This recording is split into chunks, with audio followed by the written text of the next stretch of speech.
39 operations, 1,600 days spent in the hospital, thousands upon thousands of injections, but not once did I give up. A few weeks ago, I was taking my 39th surgery. 39, that's a big number, isn't it? But don't worry, I'm not here to talk about how big that number is. Quite the opposite, actually. Today I'll tell you my story, but more importantly, on how to keep your head above the water when things get tough. Now, I know what you're thinking. How is this kid going to tell me how to live my life? Well, let me tell you a bit about myself then. As a kid, I was diagnosed with a few genetic disorders. 3 have now been confirmed and a few are still undergoing testing. That's basically a fancy way of saying, we know there is a problem, but we have absolutely no idea what that problem is. So I was diagnosed with hemophilia A severe, plasminogen activator inhibitor 1, which for obvious reason we're just going to refer it to PI1, and collagen deficiency. Now, collagen is a protein that's found in your skin and in your veins. And that collagen deficiency doesn't actually have a name, at least to this day, because unfortunately, or fortunately, depending on how I want to look at it, I'm the only person in the world that was diagnosed with that. However, on the other hand, hemophilia and PI1 are a bit more common.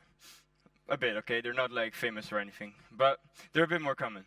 And most importantly, medicines have been created for them. Because if I cut myself and I don't take any medicine, I can bleed and pretty much bleed to death. Now, I can give myself injections every 48 hours to make sure that that doesn't happen. But even though, and that's great, my collagen, well, as you might guess, for that collagen issue that I have, pharmaceutical companies are not really running through the main door to try to give a medicine for a sickness that only one person has.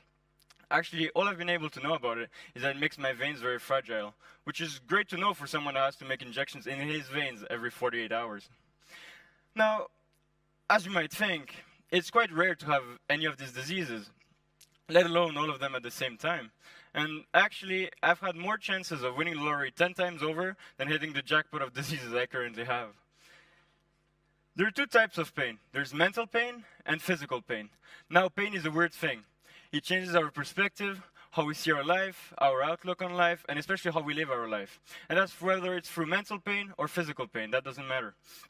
But what you have to know is that, for example, most of you might know already this, but your nose is always in your field of vision, meaning that your brain always sees it, and your eyes always sees your nose, but it just thinks about and forget about it.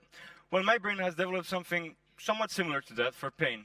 So I built up a tolerance for pain, meaning that I don't feel it as much as you, and most importantly, I can put it somewhere else so that I can concentrate on other tasks. And while this is great for moderate pain and pain that is constant, it's not so great for acute pain, meaning that, unfortunately, if I stub my toe, I'll still feel it just as much as you do. Ever since I was a kid, we would always tell me how courageous and brave I was, but to be honest, I never really understood that. Mainly because, first of all, I didn't choose to go through any of this, we just gave it to me like that. But most importantly, the only person I found to be brave at that time was Spider-Man, and I wasn't really looking like Spider-Man. But there was one thing I was already doing, and that was putting things in perspective. Now, growing up in a hospital is tough. I've grown from 2 years old to about 6 years old. I spent most of my time in a hospital. And that shouldn't be what kids have to go through, because you're seeing things that you really shouldn't be seeing. But it helps you put your life in perspective. Whatever was happening to me, there was always someone else in that hospital that was going through way worse than I was. And that was a lot of help, because it's hard to think about everything that's happening to you and always thinking about, oh, so much things are happening to me and me and me and blah, blah, blah. But if you say, well, this is happening to me, but if this guy can deal with twice as worse, I can definitely deal with this. So I don't think you truly understand the power of putting things in perspective. Now, this is a picture of me when I was just 4 years old. And I was in my 10th week straight in the hospital, meaning that I didn't get the opportunity to go back home in about 10 weeks, 10 and a half weeks actually. And my immune system was basically down to the level where if I fell asleep, I would basically die because I didn't have enough resources to wake back up from my sleep. So my parents had to make sure I didn't sleep. And they made sure for 13 hours, the amount it took for the antibiotics to work. Now let me tell you, those were the longest 13 hours of their life. And not only because it's hard mentally, but mainly because all I did in those 13 hours was watch TV, play with my toys, and of course, ask a bazillion questions. Because yes, asking questions was my escape for all of this. I could ask questions, and ever since I didn't understood something, or I thought my life was hard, I asked questions about it. I would ask questions about everything, because as soon as I could understand what was going on with me, and as soon as I could understand what happened to me, I knew damn well that, well, if I understand, I shouldn't be scared of it. But unfortunately, or thankfully, we have now medicine that was created to combat pain. But actually, in this picture, I was taking morphine, which is maybe why I'm smiling after 13 hours of non-sleep. But ever since that day, or even prior to that, I was taking pain medication for nearly as long as I can remember. And I've tried everything, okay? I'm a connoisseur. I've tried paracetamol all the way to fentanyl. I've had everything. But there's one drug that was more prominent fixture in my life, and that was codeine.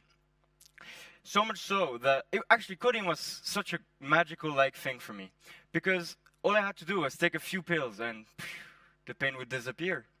Now that feeling is overwhelming would be an understatement. Because when you feel pain all the time and all of a sudden that pain stops, you don't really know how to act about it. And you feel so good. But so good that that creates an addiction. Because your body is like, well, hey, you gave me that once, I want that all the time now.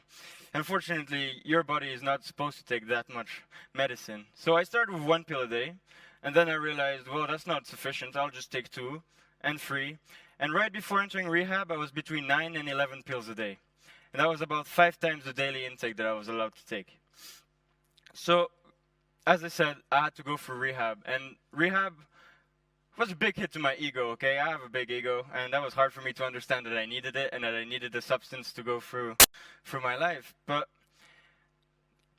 it was also, I was also ashamed, but not ashamed for myself, but ashamed for my family, because they had to go see me go through all of this. And I had the stereotypical junkie in the head of the guy that had to go in like an underground or a shady neighborhood to try to get his drug. But me, it was handed to me by a doctor, so it was really hard for me to understand that what I was doing was wrong. And most importantly, well, not only was it hard to understand, but it was also, I don't know how to explain that, but because it was given to me by a doctor, I didn't think I was doing bad, or I was doing a bad thing. But most importantly, one day, I remember being there, and I was like, all right, this is not sufficient. I don't want to go through any of this rehab anymore. I have to get out of here as quick as possible. And during that night, I couldn't fall asleep, so I was like, I'm just going to go for a walk. So I left my room, I walked through the corridors until I got to my terrace. I opened the door, and I just sat outside and gazed at the sky for a while. And I remember thinking to myself, well, now that you're here, you understand how crappy it is to be here. You need to make sure you're never coming back here again. And after that, I made a list of all the things that I was thankful for in the outside world, and whether that was spending time with my friends, spending time with my family, seeing my parents, etc., etc. And ever since that day, or that moment, should I say, I have never took anything, or illicitly took too many medicine in order to make my life better. Because I've realized that no matter how many medicine I take, it's not going to change my happiness levels. And that's what I truly care about, is how happy I am. Because that's what we live for, right? Most importantly, you have to see the best of you, you know, because like life is hard, and no matter who you are, and no matter how fortunate or unfortunate you are, life is hard for everyone. There's always something that'll make it hard for you. But I understood that, and by seeing the beautiful things in life, I mean seeing the positive. You have to see the positive in life to understand how beautiful life is. And I'm not saying that it's easy, all right? I'm the first one to agree that it's hard, all right? Seeing all the positive things and with that all the time is extremely hard. But it's so valuable, because the more positive you are, the more profitable your life will be.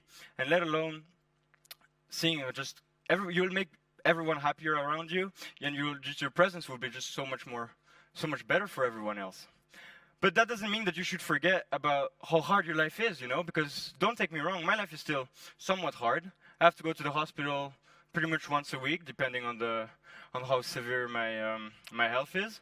And at school, for example, due to my absences, I have to take probably I have to do twice as much work to get half of the work the other gets done. And that's quite hard, you know, and thinking about this, I'm like, well, is this fair? Well, no, it's not, it really isn't.